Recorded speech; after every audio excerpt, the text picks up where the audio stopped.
जय हिंद दोस्तों, welcome to my vision classes. आज की कुछ चंद लाइनें। लहरों से डरकर कभी नौका पार नहीं होती, कोशिश करने वालों की कभी हार नहीं होती। ठीक इसी प्रकार से आप भी कभी ये ना सोचें कि कितने सारे कंपटीशन एग्जाम के फॉर्म भरे गए हैं। ये सारी चीज़ें बिल्कुल भी आपको नहीं सोचना है। केवल आपको प्रैक्टिस करते रहना है, अच्छी स्ट्रेटेजी अपनाना, अच्छा स्टडी मटेरियल प्रेफर करना है और अच्छी स्ट्रेटेजी, अच्छी लगन और मेहनत के साथ आपको अपनी जॉब लेनी है जल्द से जल्द। तो चलिए, आज हम एमपी सीरीज़ का आपको 18वां टॉपिक लेकर आए हैं। 18वीं सीरीज स्टार्ट कर रहे हैं। आज एमपी जीके सीरीज़ की 18वां टॉपिक है, जो डेली सुबह आपको 8 बजे अवेलेबल करा दिया जाता है। एमपी जीके सीरीज आपके एमपी के एग्जाम में बहुत ज़्यादा काम आने वाली है। ये वीडियो स्पेशली एमपी पुलिस को टारगेट लेकर बनाई गई है, एमपी पुलिस वालों को ज़्यादा काम आएगी। चलिए, तो ये सारी चीज़ें आपको अच्छी तरह कर चलना। तो हमने लास्ट ईयर टोटल 57 सेट्स आए थे। ठीक है, 57 के हर सेट्स के हम क्वेश्चन को अवेलेबल करा रहे हैं। हम दो सेट एक दिन में आपको करवा रहे हैं, 2 सेट एक दिन में आपको कंप्लीट करवा रहे हैं विथ एक्स्ट्रा कॉन्सेप्ट के साथ। और जहाँ पर ट्रिक बन सकती है वहाँ पर आपको सारी चीज़ों ट्रिकी कॉन्सेप्ट से प्रोवाइड करा रहे हैं। चलिए, तो स्टार्ट करते हैं फर्स्ट क्वेश्चन से। देखिए, ये क्वेश्चन क्या बोलता है, विश्व में कौन सी राष्ट्रीय उद्यान बंगाल टाइगर का उच्चतम संख्याओं के लिए प्रसिद्ध है। तो याद रखिए, बांधवगढ़ टाइगर रिजर्व जो है वो पूरे विश्व में सबसे ज़्यादा टाइगर होने का नेशनल पार्क का दर्जा रखता है। ठीक है, तो बांधवगढ़ टाइगर रिजर्व जो है, यहाँ पर टाइगर घनत्व तो सबसे ज़्यादा है। अगर टाइगर घनत्व मतलब कम से कम एरिया में जितने ज़्यादा टाइगर है, ऐसे तो टाइगर और भी रहेंगे, लेकिन कम एरिया में ज़्यादा टाइगर होना घनत्व कहलाता है। कम एरिया में ज़्यादा चीज़ें होने को घनत्व कहते हैं। ठीक है, अगर एक एरिया ऐसा है और इसमें बहुत सारी ऐसे चीज़ें हैं, ये बहुत सारी चीज़ें हैं, और ये कितना सा है और इसके पास मतलब इतना सा एरिया है, इसमें 10 चीज़ें हैं, और इतना बड़ा एरिया इसमें 100 चीज़ें हैं, तो ये क्या कहलाएगा, टाइगर तो यहाँ ज़्यादा है, लेकिन टाइगर घनत्व तो यहाँ ज़्यादा है। कम एरिया में ज़्यादा से ज़्यादा टाइगर होने को घनत्व कहा जाएगा। ठीक है, तो जो बांधवगढ़ राष्ट्रीय उद्यान है, यहाँ पर क्या हो जाएगा, ये विश्व में सर्वाधिक बंगाल टाइगरों का है ना, टाइगरों का घनत्व मध्य प्रदेश के उमरिया जिले। तो याद रखना है कहाँ पर, मध्य प्रदेश के उमरिया जिले में। ठीक है, मध्य प्रदेश के उमरिया जिले में ये बांधवगढ़ आता है। तो उमरिया जिले बांधवगढ़ में सबसे ज़्यादा बंगाल टाइगरों का घनत्व है मध्य प्रदेश में। ठीक है, तो याद रखना है कि विश्व में सबसे ज़्यादा टाइगर घनत्व कहाँ पर है, तो बांधवगढ़ राष्ट्रीय उद्यान में, जो कि कहाँ पड़ेगा, उमरिया में। ये अच्छी तरह से आपको याद रखना है। मध्य प्रदेश से अलग करके छत्तीसगढ़ को नया राज्य बनाया गया था। तो याद रखिए, मध्य प्रदेश से अलग कर छत्तीसगढ़ को कब नया राज्य बनाया गया था, 2000 को। ठीक है, अच्छी तरह से याद रखना है कि मध्य प्रदेश से कब अलग किया गया था छत्तीसगढ़ को, 2000 को। जब टोटल मध्य प्रदेश में कितने जिले थे, ठीक है, टोटल मध्य प्रदेश में जब छत्तीसगढ़ अलग नहीं हुआ था तब 61 जिले थे, लेकिन जिस दिन छत्तीसगढ़ अलग हुआ था सीजी, तो उस दिन छत्तीसगढ़ अपने साथ 16 जिले लेकर चला गया था। तो उस समय जब मध्य प्रदेश का विभाजन हुआ था तो मध्य प्रदेश में कितने जिले बचे थे, 45। मध्य प्रदेश में 45 जिले बचे थे और छत्तीसगढ़ में 16 जिले चले गए थे। तो अच्छी तरह से आपको याद रखना है। चलिए, अब ये मोस्ट इंपॉर्टेंट क्वेश्चन है, हनुवंतिया द्वीप। ठीक है, तो ये हनुवंतिया द्वीप कहाँ पर पड़ेगा। तो ये सब ऐसे क्वेश्चन हैं जो बच्चों से नहीं बनते। जैसे हनुवंतिया द्वीप है ना, ये मैक्सिमम बहुत ही कम बच्चों से बना होगा। ठीक है, हनुवंतिया द्वीप बांध के जलाशय में स्थित है। तो कौन से बांध के जलाशय में हनुवंतिया द्वीप है, इंदिरा सागर डैम में हनुवंतिया द्वीप स्थित है। हनुवंतिया द्वीप है क्या भाई, द्वीप क्या होता है, जलाशय से चारों तरफ से जलाशय से घिरे हुए प्लेस को द्वीप कहते हैं। अगर चारों तरफ क्या है, जलाशय है और उससे घिरा हुआ जो प्लेस रहेगा, लैंड रहेगा, वो क्या कहलाएगा, द्वीप कहलाएगा। तो यहाँ पर हनुवंतिया द्वीप जो है वो इंदिरा सागर डैम के पास पड़ता है, इंदिरा सागर बांध जलाशय के पास पड़ता है हनुवंतिया द्वीप। इसको डेवलप किया गया था। ठीक है, 2016 तक ना यहाँ पर कम से कम कितनी कॉलोनियां बन गई थी, 5 कॉलोनियां बन गई थी यहाँ पर निवासियों के लिए। मतलब जो टूरिस्ट आते हैं यहाँ पर आए, प्रकृति का सौंदर्य देखे। तो हनुवंतिया द्वीप, आपसे पूछा जाएगा हनुवंतिया द्वीप कहाँ पर है, तो याद रखिएगा हनुवंतिया द्वीप इंदिरा सागर डैम पर है। अब कल को ये भी पूछा जा सकता है इसको ना, मतलब कि अगर पूछा जाएगा कि एमपी में किसे भारत के स्विट्जरलैंड के नाम से जाना जाता है, या जो हनुवंतिया द्वीप है ये भारत के स्विट्जरलैंड के नाम से भी जाना जाता है, लेकिन ये उतना ज़्यादा इंपॉर्टेंट नहीं है। बस इतना इंपॉर्टेंट है कि हनुवंतिया द्वीप कहाँ पर है, इंदिरा सागर डैम पर। इससे ज़्यादा इंपॉर्टेंट चीज़ें इसमें नहीं बनेगी। देखिए, हमने कहा पेपर में बहुत ज़्यादा मांडू ना इतना बार क्वेश्चन में आता है। जैसे बाज बहादुर महल कहाँ है, मांडू इतना पेपर में आता है, बहुत ज़्यादा पेपर में आता है कि मांडू के बारे में। ठीक है, तो मांडू को क्या बोलते हैं, हमने पहले आपको बताया। जितनी भी सीरीज जो 1 बाय 1 देख रहा है वो सारी चीज़ें देखता होगा। मांडू को कहा जाता है सिटी ऑफ जॉय। ठीक है, मांडू को क्या कहा जाता है, सिटी ऑफ जॉय कहा जाता है। मांडू को बोला जाता है सिटी ऑफ जॉय, आनंद नगरी। ठीक है, आनंद नगरी किसको कहा जाता है, मांडू को कहा जाता है। मांडू कहाँ पड़ता है, धार में। धार कहाँ पड़ता है, इंदौर में। ठीक है, मांडू पड़ता है धार में और धार पड़ता है इंदौर में। ये भी आप अच्छी तरह से याद रखिएगा। इसके बाद क्या याद रखना है और सर, तो मांडू में हमने आपको शायद पूरी चीजें बताई थी। दाई हमारा जहाज है, ये हमने आपको बार बार कोडिंग लिखाई है, दाई हमारा जहाज है। तो आपको जहां पर भी ये चीजें लिखवाते हैं वहां पर एक साथ लिखें और फिर इस नोट्स को इंप्रूव करें। जो आप नोट्स बनाते हैं उसमें केवल क्वेश्चन लिखे और उसका आंसर लिखे, लेकिन ये जो अलग अलग से मटेरियल लिखाते हैं ना, तो आपने अगर एक बार बार लिख लिया है, अगर वहाँ पर जगह छोड़ छोड़ कर लिखते तो वहीं पर इंक्लूड करते जाएं, या फिर अभी लिख रहे हो तो फिर अभी लिख लो कोडिंग, और फिर वो पुराना जो पूरा बहुत सारा सिखाया है वो सभी चीज़ों को अच्छी तरह से पढ़ लेना, ठीक है। दाई का महल, ठीक है, दाई मतलब दाई का महल, हिंडोला महल, मांडू महल, रानी रूपमती महल, जहाज महल, और ये बहादुर शाह का महल भी कहाँ है, बाज बहादुर भी कहाँ है, मांडू में। तो ये भी आपको याद रखना है, इंपॉर्टेंट क्वेश्चन है, बहुत पेपर में पूछे जाते हैं। अब देखिए इसमें क्या पूछा गया है, अमर कवि कालिदास कस्बे से संबंधित। तो अमर कवि जो कालिदास है वो कौन से कस्बे से संबंधित है, उज्जैन कस्बे से संबंधित है। अब इसके बारे में याद रखिए कि जो कालिदास जी हैं इनके बारे में ना बहुत सारी रचनाएं इनकी बहुत फेमस है। इस रचनाओं के बारे में भी शायद हमने आपको बताया है, ठीक है। अभिज्ञान शकुंतलम इनका बहुत फेमस नाटक रहेगा, ठीक है।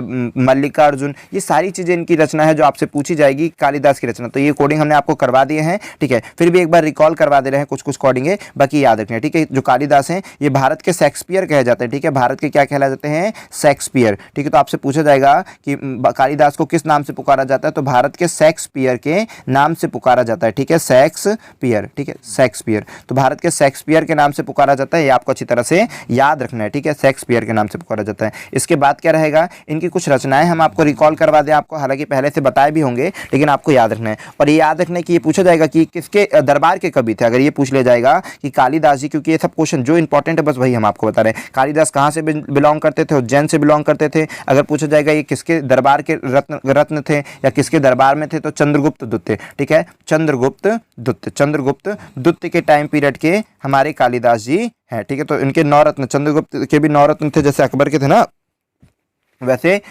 चंद्रगुप्त के 9 रत्नों में कालिदास का भी स्थान था। तो याद रखिएगा कि राज दरबार के रूप में कालिदास ही थे उनके, चंद्रगुप्त द्वितीय के। फिर और क्या याद रखना है, उज्जैन के थे, और इनकी रचनाएं मोस्ट इंपॉर्टेंट याद रखना है, थोड़ी बहुत रिकॉल कर दे रहे हैं। अभिज्ञान शकुंतलम इनकी रचना थी, ठीक है। विक्रमोर्वशियम इनकी रचना थी, अभिज्ञान शकुंतलम, विक्रमोर्वशियम, ठीक है। इसके बाद क्या आ जाएगी, मल्लिका अग्निमित्रम, हमने आपको बताया था, ठीक है। मालविका अग्निमित्रम, ठीक है, अग्निमित्रम ये बताया था। फिर मेघदूत बताया था, इनकी रचना फेमस है मेघदूत, ठीक है। उसके बाद क्या रहेगा, मेघदूत के बाद ऋतु संहार, मोस्ट इंपॉर्टेंट चीजें थी, ठीक है। ये सब चीजें आपको बताई हैं हमने, ऋतु संहार हो गया, रघुवंशम हो गया, ठीक है, रघुवंशम हो गया इनकी रचना, ठीक है। इसके बाद कुमार संभवम हो गया। ये सभी मोस्ट इंपॉर्टेंट रचनाएं हैं इनकी जो आपसे पेपर में पूछी जाएगी। ये तो ऐसी रचनाएं हैं जिनको भूल कर ही नहीं देना। मेघदूत, ऋतु संहार, कुमारवंशम, रघुवंशम, अभिज्ञान शकुंतलम, विक्रमोर्वशियम, मल्लिका अग्निमित्रम, ये सभी इंपॉर्टेंट रचना है जो आपको भूलना ही नहीं है। चलिए ये मोस्ट इंपॉर्टेंट क्वेश्चन है, आपको ये पढ़ लेना है कि किस नदी के किनारे कौन सा शहर है। ये बहुत बार पेपरों में पूछा जाता है, नदी के किनारे बसे शहर के नाम आपसे बहुत पूछा जाता है। जबलपुर का भी कई बार पूछा गया, तो जबलपुर तो हर बच्चा जानता है कि जबलपुर नर्मदा नदी के किनारे बसा हुआ शहर है। नर्मदा नदी के किनारे बहुत सारे बसे हुए शहर हैं, आपसे बहुत बार क्वेश्चनों में पूछा जाएगा, तो नर्मदा नदी के सारे शहर को याद कर लेना लेकिन अभी इसका बता देते जो मेन फैक्ट है। महेश्वर एक मंदिर शहर है जो किस नदी के किनारे पर स्थित है, तो वो नर्मदा नदी के किनारे पर स्थित है। आपको पता है कि महेश्वर में भी एक ज्योतिर्लिंग रहेगा, ठीक है। फिर 12 ज्योतिर्लिंग, भारत के कुल 12 ज्योतिर्लिंग है, जो कहां पर आएगा, एक ओमकारेश्वर में आएगा, ठीक है, और एक महेश्वर कहलाएगा, ठीक है। तो 2 जगह हैगा। अब जो पूछा जाएगा कि नर्मदा नदी के किनारे क्या है, ठीक है, तो नर्मदा नदी के किनारे महेश्वर बसा हुआ है। फिर इसके बाद और क्या याद रखना है, महेश्वर किसकी राजधानी था, ठीक है। महेश्वर में ही कौन थी, रानी अवंतिका बाई का भी स्थान था, ठीक है। रानी अहिल्याबाई है ना, यहीं पर अहिल्याबाई की राजधानी भी थी, ठीक है। अहिल्याबाई की राजधानी भी यहीं थी। और क्या बताना है आपको, ये अहिल्याबाई की राजधानी थी, ठीक है। अच्छी तरह से देख लेना, राइटिंग में थोड़ा सा एरर ना हो, ठीक है। इसके बाद क्या हो जाएगा, महेश्वर में क्या चीजें रहेगा कि महेश्वर की साड़ियां फेमस। अगर पूछा जाएगा मध्य प्रदेश में कहाँ की साड़ी फेमस है, तो मध्य प्रदेश में महेश्वर की साड़ियां बड़ी फेमस है। इसके बाद और इंपॉर्टेंट फैक्ट हम आपको बता दें जो ज्यादा काम के हैं, ताप्ती नदी के किनारे स्थित शहर आपसे पूछा जाता है, तो ताप्ती नदी के किनारे, ताप्ती नदी का उद्गम कहाँ है, मुल्तई बैतूल से उद्गम है, तो मुल्तई भी ताप्ती नदी के किनारे स्थित है। अगर आपसे पूछेगा बुरहानपुर कहाँ स्थित है, तो बुरहानपुर भी मुल्तई नदी के किनारे स्थित है, ठीक है। तो आपको ये सारे फैक्ट याद रखना है, बुरहानपुर, मुल्तई और दोनों ताप्ती नदी, बैतूल भी इसी में आ जाएगा, ठीक है। बैतूल भी इसी में आ जाएगा क्योंकि बैतूल मुल्तई दोनों एक ही जगह है। मुल्तई गाँव का नाम है, बैतूल थोड़ा सा ज़्यादा फेमस रहता है, ठीक है। अब आते हैं बेतवा नदी। तो बेतवा नदी के किनारे कौन कौन से शहर स्थित है, ये भी आप याद रखिए।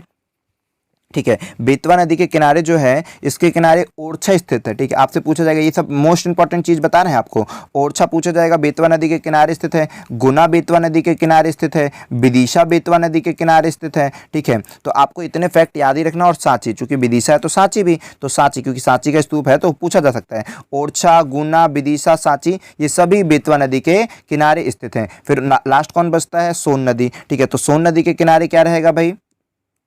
सोन नदी का उद्गम स्थल कहाँ रहेगा? सोन कहाँ से निकलेगी? अमरकंटक से निकलेगी।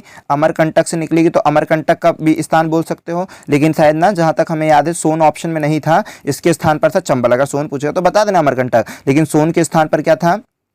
सोन के स्थान पर था अमरकंटक। ठीक है, सॉरी क्या था? चंबल नदी था। यहाँ पर चंबल नदी, तो अगर पूछ लेगा चंबल नदी के किनारे कौन कौन से स्थित शहर है तो बता देना मऊ।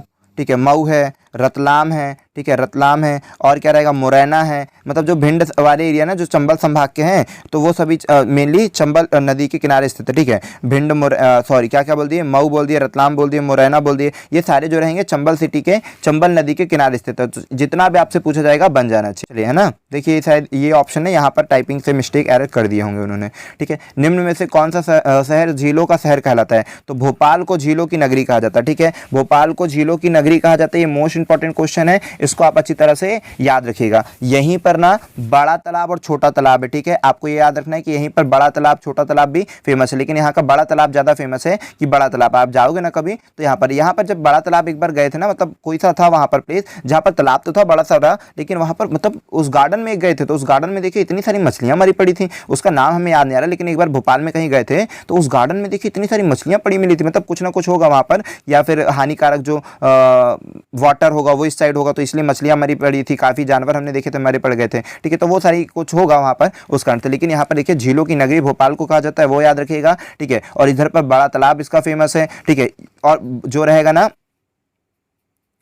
ठीक, और साथ में याद रखिएगा कि छोटा तालाब, हमने कहा ना बड़ा तालाब भी है और छोटा तालाब भी है। ठीक है, बड़ा तालाब छोटा तालाब बहुत बड़ा एरिया, जब दोनों मिल जाते हैं तो ये बहुत बड़ा एरिया को घेरते हैं। बड़े तालाब से भोपाल की 40% आबादी को पानी मिलता है। बड़े तालाब से भोपाल की 40% आबादी को पानी मिलता है। और ये बड़ा तालाब ना आर्टिफिशियल तालाब है, इसका मतलब ह्यूमन ने बनाया, ऐसा नहीं कि नेचर ने इसको बनाया है, ये मानव निर्मित है ना। बड़ा जो तालाब रहेगा ये मानव निर्मित रहेगा, तो याद रखिए मानव निर्मित जो तालाब रहा, बड़ा तालाब रहेगा, उसको 40% भोपाल की जनसंख्या को पानी यहीं से मिलता है। बड़ा तालाब छोटा तालाब दोनों मिलकर के और बहुत बड़ा एरिया कवर करते हैं, जिसको क्या कहलाएंगे? ठीक है, इसको भोज वेटलैंड के नाम से जाना जाता है। किसके नाम से जाना है? भोज वेटलैंड। ठीक है, भोज वेटलैंड के नाम से जाना जाता है। तो ये भी आपको इंपॉर्टेंट फैक्ट है जो आपको अच्छी तरह से याद रखना है। ठीक है, चलिए तो नेक्स्ट चलते हैं।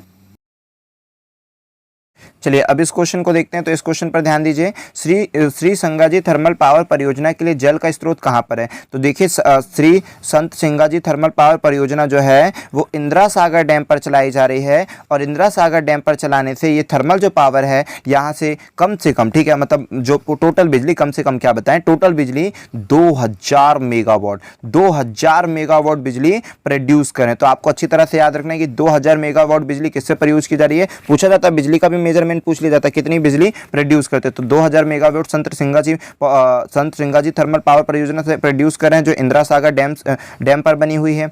कहां पर है ये संत सिंगाजी? तो याद रखिएगा खंडवा में। ठीक है, ये कहां पर है? ये है खंडवा जिले पर स्थित है। तो ये भी आपको अच्छी तरह से याद रखना है। और क्या इंपॉर्टेंट फैक्ट है जो आपको याद रखना है वो सुन लीजिए। देखिए अब ये तो हो गया, आप शायद आप एक डैम को जानते होंगे जिसका नाम हम बोलेंगे तो शायद ना पहचान पाओ, लेकिन प्लेस का नाम आप जानते हो, रानी अवंतीबाई डैम। ठीक है, काफ़ी कम लोग इसको जानते होंगे इस नाम से। रानी अवंतीबाई जो डैम है इस नाम से काफ़ी कम लोग जानते होंगे, लेकिन इस नाम को जो है बरगी डैम हर किसी ने सुना है। तो याद रखिएगा बरगी डैम तो केवल हम उस प्लेस के नाम पर उसको बरगी डैम बोलते हैं, लेकिन उसका जो रियल नेम है वो रानी अवंतीबाई है। जितने भी जबलपुर वासी हैं वो इस डैम को जानते होंगे बरगी डैम, वो जरूर घूमे होंगे, जरूर देखे होंगे। लेकिन ये जो रानी बरगी डैम है इसका रियल नेम क्या है? रानी अवंतीबाई डैम। ठीक है, आपको याद रखना है रानी अवंतीबाई डैम है बरगी डैम का रियल नेम। ये करीबन 80 से 90 मेगावाट बिजली प्रोड्यूस करता है। ठीक है, तो ये सभी इंपॉर्टेंट फैक्ट है जो आपको याद रखने हैं। ठीक है, बरगी डैम और किस नदी पर बना है वो तो आप जानते ही हो। ठीक है, बताने की कोई ज़रूरत भी नहीं उसमें ज़्यादा। लेकिन एक और बात याद रखिए कि मध्य प्रदेश में सबसे पहला ताप विद्युत केंद्र, ठीक है, पूछा जाएगा मध्य प्रदेश का सबसे पहला तापीय विद्युत केंद्र कौन सा है, तो याद रखिएगा कि मध्य प्रदेश का, एमपी का सबसे फर्स्ट तापीय विद्युत केंद्र नेपा नगर पे था, ठीक है, नेपा नगर। और नेपा नगर कहाँ आता है, ये बुरहानपुर में आता है, नेपा नगर में था। और नेपा नगर कहाँ पर आता है, तो बुरहानपुर में आता है, ठीक है, बुरहानपुर, ठीक है, बुरहानपुर पूरा लिख लीजिएगा, ठीक है। तो नेपा नगर कहाँ पर आएगा, बुरहानपुर में आएगा। मध्य प्रदेश का सबसे फर्स्ट ताप विद्युत केंद्र है। इसका नाम सर क्या है, तो चांदनी ताप विद्युत केंद्र। इसका नाम क्या था, तो चांदनी ताप विद्युत केंद्र। अगर पूछ लिया जाएगा मध्य प्रदेश का सबसे पहला ताप विद्युत केंद्र है तो चांदनी ताप विद्युत केंद्र, जो कि कहां पर है, नेपा नगर बुरहानपुर में है, ठीक है। कब लगाया गया था, तो याद रखिएगा कि 1953 में लगाया गया था, ठीक है, 1953 में लगाया गया था। और 1900 अगर पूछा जाएगा बिजली कब प्रोड्यूस करना चालू हुई थी, तो बिजली तो और भी पहले प्रोड्यूस होना चालू थी, लेकिन मध्य प्रदेश में सबसे फर्स्ट जो ताप विद्युत केंद्र लगाया गया था वो 1953 पे लगाया गया था। कहाँ पर, नेपा नगर बुरहानपुर चांदनी ताप विद्युत केंद्र। तो ये भी इंपॉर्टेंट फैक्ट है जो आपको याद रखना है। बिजली प्रोड्यूस करने के लिए तो और भी तरीके होते ना, तो उन तरीकों से बिजली पहले प्रोड्यूस कर रहे थे, ठीक है। और फिर क्या याद रखना है, देखिए इसके अलावा कई बार ये भी पेपर में पूछ लिया जाता है। देखिए अगर पूछा जाएगा भारत में सबसे ज्यादा, ठीक है, देखिए पूरे विश्व में, ठीक है, विश्व का हम नहीं बताएंगे लेकिन उसका नाम डी से स्टार्ट होगा, ठीक है। पूरे आपको ये कमेंट में बताना है, कुछ वर्क हम आपको भी दें कि विश्व में, आपसे पूछा जाएगा विश्व में सबसे ज्यादा पवन चक्की कहां पर है, ये आपको कमेंट करके बताना है। हालांकि उसका नाम तो हमने डी से बता दिए हैं, लेकिन फिर भी एक बार ढूंढ लेना आप, ठीक है। विश्व में सबसे ज्यादा पवन चक्की, ठीक है, विश्व में सबसे ज्यादा पवन चक्की कहां पाई जाती है आपको ढूंढ कर बताना है, ठीक है। भारत में सबसे ज्यादा पवन चक्की कहां पाई जाती है ये आपको ढूंढ लेना है। हम क्यों बताए भाई, भारत में, हालांकि बता दे रहे उसका नाम एम से आता है, ठीक है। भारत में सबसे ज्यादा पवन चक्की कहां पाई जाती है, विश्व में सबसे ज्यादा पवन चक्की कहां पाई जाती है, भारत में सबसे ज्यादा पवन चक्की कहां पाई जाती है, उसका नाम एम से है, विश्व वाली का डी से है, ठीक है। उसके बाद एमपी का हम बता दें, क्योंकि अभी तो हम एमपी की सीरीज पढ़ा है, तो हम एमपी का बता दें आपको कि मध्य प्रदेश में सबसे ज्यादा पवन चक्की जो है वो कहां पर है, देवास में। आपसे पेपर में पूछा जा सकता है, क्योंकि पवन चक्कियों के द्वारा भी तो हमें बिजली प्राप्त मिलती है, ठीक है। तो हमें याद रखना है कि मध्य प्रदेश में सबसे ज्यादा जो पवन चक्की है वो कहां पर है, तो आपको फैक्ट याद होना चाहिए, देवास में। भारत में कहां पर है बता दिए, विश्व में कहां पर है बता दिए, ठीक है। चलते हैं नेक्स्ट क्वेश्चन पर। चलिए अब नेक्स्ट क्वेश्चन को देखें।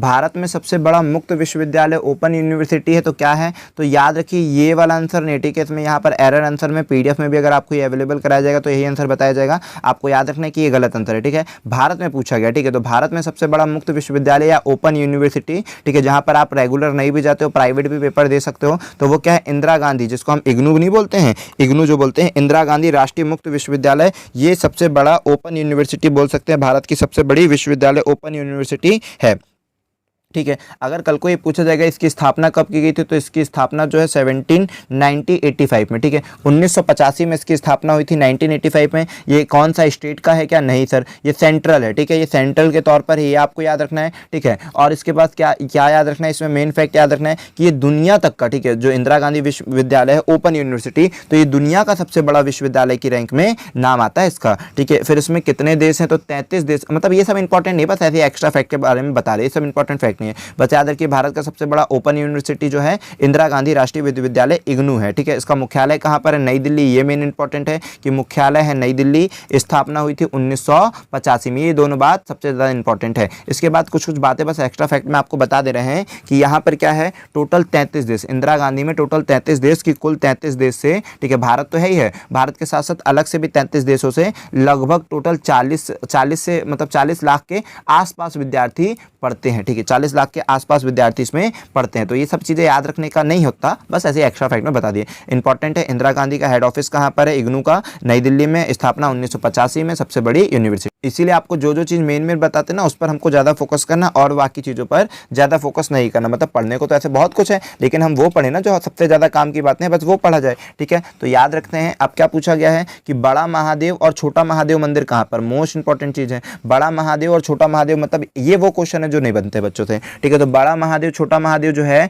वो नरसिंहगढ़ पे है। अब सर नरसिंहगढ़ कहाँ पड़ेगा, ठीक है, नरसिंहगढ़ याद रखिए, नरसिंहगढ़ पड़ेगा राजगढ़ में। नरसिंहगढ़ कहाँ पड़ेगा, नरसिंहगढ़ पड़ेगा राजगढ़ में। इंपॉर्टेंट फैक्ट है जो आपको याद रखना है। बड़ा महादेव छोटा महादेव कहाँ पर है, राजगढ़ जिले में स्थित है, राजगढ़ के नरसिंहगढ़ में स्थित है, ठीक है। और फिर क्या याद रखना है यहाँ पर, और क्या फैक्ट है इंपॉर्टेंट, कुछ इंपॉर्टेंट फैक्ट है का, हाँ, अभी राजगढ़ जो पड़ेगा ये कहाँ पड़ेगा, किस क्षेत्र में आएगा, चलिए ये इससे ज़्यादा इंपॉर्टेंट नहीं रहेगा, इतने इनफ करते हैं ना, वरना और ज़्यादा फिर हो जाएगा, वीडियो कहीं लॉन्ग ना हो जाए। चलिए तो ये राजगढ़ हो जाएगा, ठीक है, राजगढ़ पर स्थित है। और इंपॉर्टेंट फैक्ट जो है वो हम आपको बता दें, अगर आपसे पूछा जाएगा महाकालेश्वर कहाँ पर है तो आपको पता है उज्जैन में है। अगर पूछ लिया जाएगा आपसे कि बताइए शिव मंदिर है ना, शिव मंदिर भी पूछा जा सकता है, ठीक है, तो शिव मंदिर कहाँ पर है, भोजपुर में, ठीक है, भोजपुर में शिव मंदिर रहेगा। शिव मंदिर कहाँ पर है, शिव मंदिर भोजपुर में, ठीक है। हालांकि उतना इंपॉर्टेंट नहीं, जाने तो इसको छोड़ो, ये सारे इंपॉर्टेंट नहीं है, बस बड़ा महादेव छोटा महादेव याद रखना, नरसिंहगढ़ जो कहाँ पड़ेगा राजगढ़ में, ठीक है। सब इंपॉर्टेंट फैक्टर जो आपको याद होना चाहिए। निम्न देखिए अब क्या बोलता है, निम्न में कान्हा खालिस्तान के लिए जाना जाता है, तो कान्हा नेशनल पार्क के लिए जाना जाता है, कान्हा जो है नेशनल पार्क के लिए जाना जाता है। मध्य प्रदेश का सबसे पहला national park Kanha national park है, ठीक है। मध्य प्रदेश का सबसे पहला नेशनल पार्क जो टाइगर प्रोजेक्ट में सम्मिलित हुआ कान्हा नेशनल पार्क है। अब तक टाइगर प्रोजेक्ट में कितने नेशनल पार्क सम्मिलित हैं मध्य प्रदेश से? 6 नेशनल पार्क। सबसे ज़्यादा इंपॉर्टेंट है रातापानी अभ्यारण्य, ठीक है, सबसे ज़्यादा इंपॉर्टेंट है रातापानी अभ्यारण्य, ठीक है, क्योंकि ये अभ्यारण्य होने के बाद भी यूनेस्को में शामिल है। तो अगर आपसे पूछा जाएगा कि यूनेस्को में कितने, अगर पूछा जाएगा कि यूनेस्को में, ओह हमने क्या बोले, यूनेस्को में बोले क्या, नहीं, टाइगर प्रोजेक्ट में, ठीक है। जो एक है रातापानी अभ्यारण्य ये टाइगर प्रोजेक्ट में सम्मिलित है, आपको ये अच्छी तरह से याद रखना है, ठीक है। और उसके बाद ये 6 नेशनल है ना, ये 6 नेशनल पार्क है जो कि टाइगर प्रोजेक्ट में सम्मिलित है, ये नेशनल पार्क है जो टाइगर प्रोजेक्ट में, और ये सेंचुरी या मीन्स अभ्यारण्य है जो टाइगर प्रोजेक्ट में सम्मिलित है, आपको याद रखना है ना, उसका नाम बता दिए रातापानी अभ्यारण्य। 6 नेशनल पार्क जो टाइगर प्रोजेक्ट में सम्मिलित है, ये सबसे पहला कान्हा नेशनल पार्क है, ओके। अब इसके बाद और क्या इंपॉर्टेंट फैक्ट है, अभी जो रिसेंटली अभी न्यूज़ आई थी 1 हफ्ते पहले ही, ठीक है, कि एक अभ्यारण्य, अब पूछा जाएगा, ये पक्का पेपर में पूछा जाएगा, 200 से 1000% चांसेस है पूछा जाएगा कि कौन सा नेशनल पार्क यूनेस्को में सम्मिलित हो गया है, ठीक है, कौन सा नेशनल पार्क यूनेस्को में सम्मिलित हो गया है। तो यूनेस्को में सम्मिलित होने वाला नेशनल पार्क है सतपुड़ा नेशनल पार्क, ठीक है, कौन सा है, सतपुड़ा नेशनल पार्क यूनेस्को में सम्मिलित होने वाला पहला नेशनल पार्क बना है मध्य प्रदेश का, भी इंपॉर्टेंट फैक्ट है, आपको याद रखना है। इसके बाद देखिए चित्रकूट जलप्रपात खालिस्तान नदी पर, तो चित्रकूट जलप्रपात इंद्रावती नदी पर है ना, चित्रकूट जलप्रपात बहुत फेमस है, बहुत पेपर में पूछा जाएगा, इंद्रावती नदी याद रखिएगा। हालांकि वो अपने एमपी का क्वेश्चन नहीं है, लेकिन फिर भी अब आ गया तो हमने करवा दिया। फिर उसके बाद देखिए निम्नलिखित में से कौन सरोद के उस्ताद है, तो अमजद अली खां। ये जो उस्ताद और ये सब तबला वादक ये कर रहे हैं ना, ये आप अलग लिखिएगा और उसको, ये सारी चीज़ों को आप अलग लिखिएगा और उसके नोट्स बनाइए, क्योंकि बहुत ज़्यादा काम आने वाले हैं, ठीक है, ये बार बार पेपरों में पूछा जाता है। तो अगर पूछा जाएगा कि कौन से सरोद वादक के उस्ताद है, तो अमजद अली खान, अच्छी तरह से याद रखिएगा।